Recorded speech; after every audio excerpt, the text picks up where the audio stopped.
All right, so right at the beginning, let me tell you, please hear whatever I'm going to say from one ear and remove it from the other.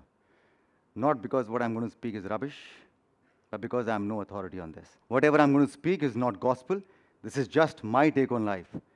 I do not wish to influence your mind, do not wish to limit your mind by showing you any perspective on life, because I very strongly believe that the only way to live life is to live limitlessly. I will make a few attempts to hard sell a few beliefs of mine. So please be a smart buyer if you're in the mood to shop today. However, some beliefs of mine may just resonate with yours, and if that happens, I assure you, magic will happen on its own. You know, we all have very similar lives.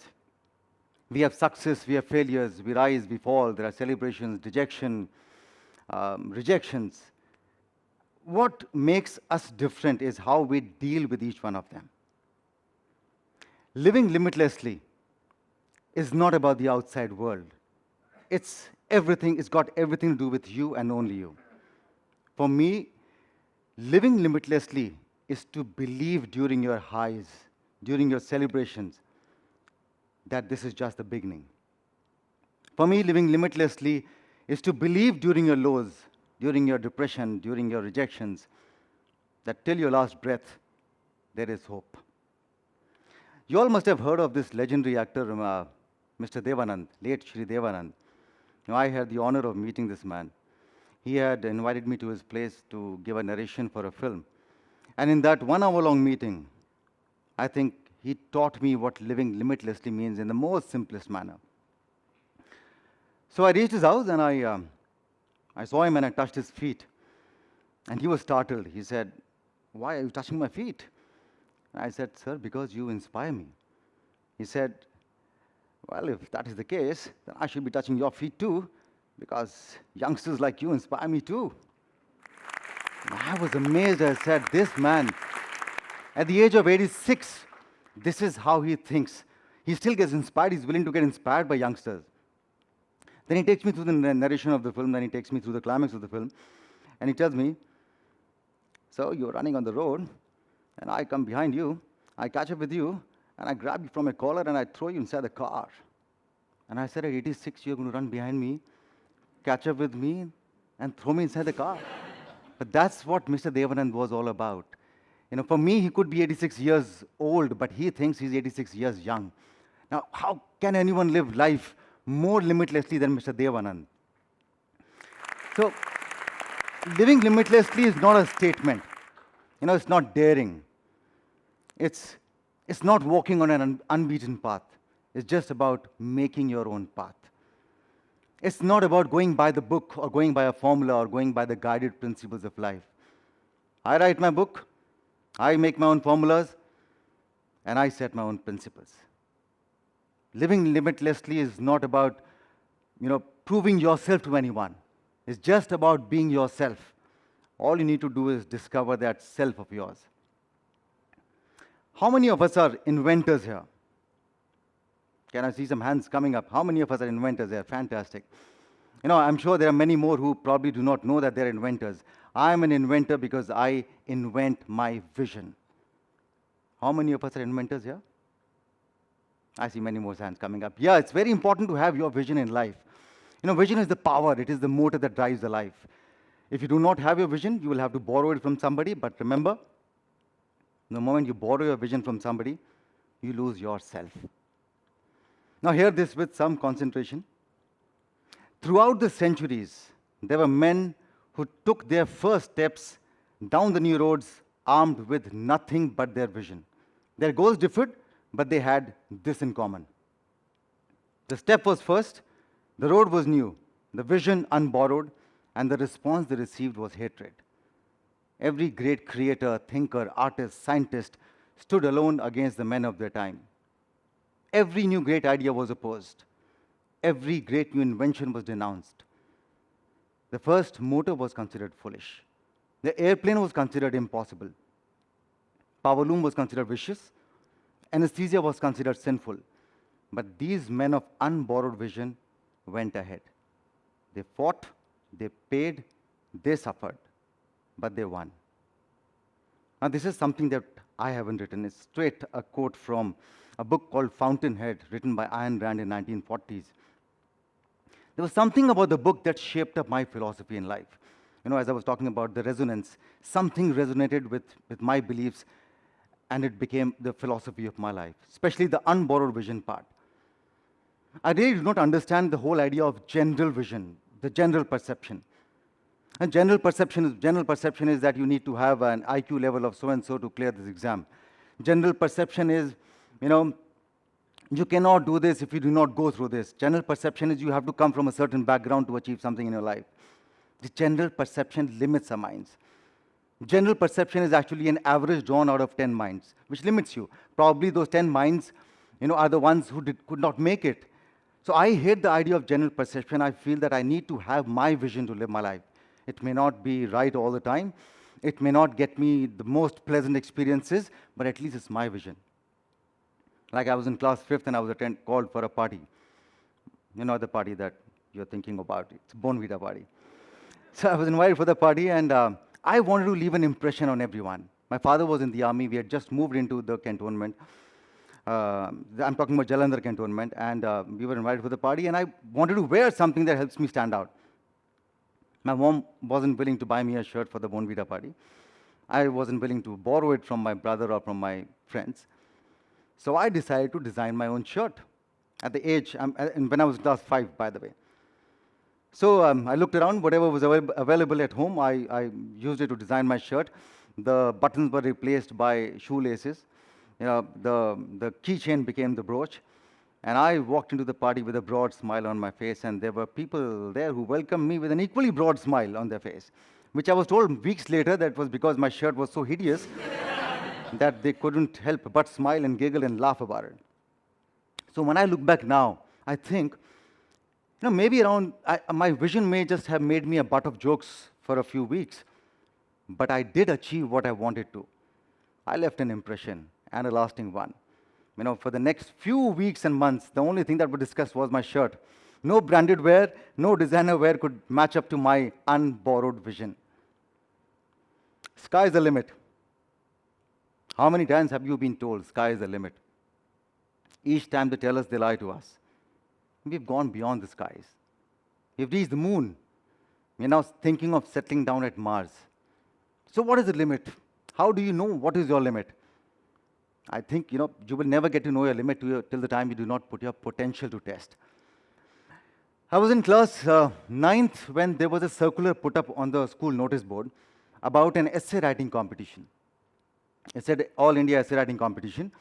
And like everyone else, we read the circular and said, not for me, maybe for somebody else, and walked away. And that night, I was sitting with my mom, and very casually, I discussed this whole essay writing competition with her, and she said, why don't you participate? I said, Mom, are you serious? This is All India Open Essay Writing Competition. Do you think I stand a chance? She said, how would I know till the time you don't try? And it made sense to me. I participated in that essay writing competition, and I came second in my category. The subject was War Begins in the Minds of Men, and I got the trophy from none other than the Prime Minister, then Prime Minister of the country, Mr. Rajeev Gandhi. Now, that was my moment of truth, to be honest. Limits don't limit us. We limit ourselves. Me becoming the Prime Minister of the country? No, not possible. I want to, but not possible. Me getting into IITs or IIMs or any other premier institute? I want to, but I don't think I can make it. A boy from a small town, Jaipur, coming and becoming an actor in Bombay film industry? No, not possible. Not possible. We actually limit our minds even before we take that first step. It's like I rest my case before I make one. Now, before I go forward, all the young minds that I can see here, let me tell you and let me make it very, very clear right here that living limitlessly by no ways mean living recklessly. I don't want you to break rules, or break law and go about telling your principal or your teachers or the law officers that good-looking man on stage told us living limitlessly is the way to live life.